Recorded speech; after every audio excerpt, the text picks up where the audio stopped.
1 o'clock, the BBC News with John Kay. Today at 1, a warning to the Chancellor. Leading economists say taxes must rise and more spending cuts might be needed, but the Prime Minister defends his government's record.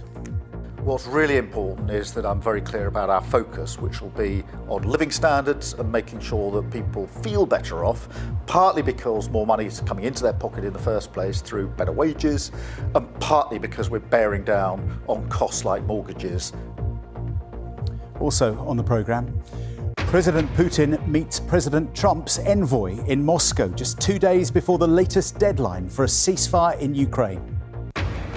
No evidence of bullying at Prince Harry's charity, but the regulator criticises all parties for letting an internal dispute play out in public.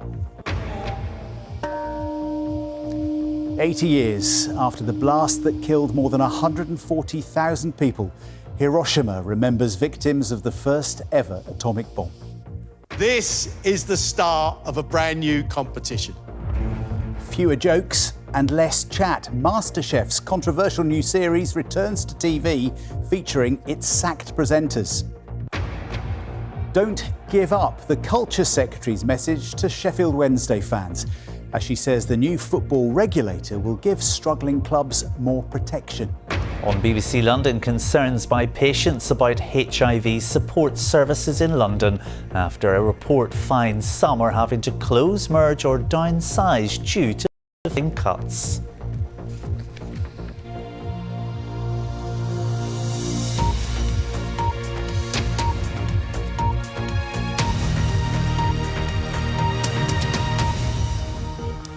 Hello, good afternoon. Welcome to the news at 1. The Prime Minister has defended the government's handling of the economy after a group of leading economists warned that the Chancellor will need to raise taxes in the autumn in order to plug a projected £41 billion black hole in public finances.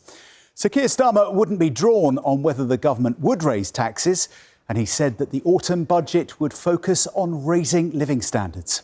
Some of the figures that have been put out are not figures that I recognise, but the budget won't be until later in the year, and that's why we'll have the forecast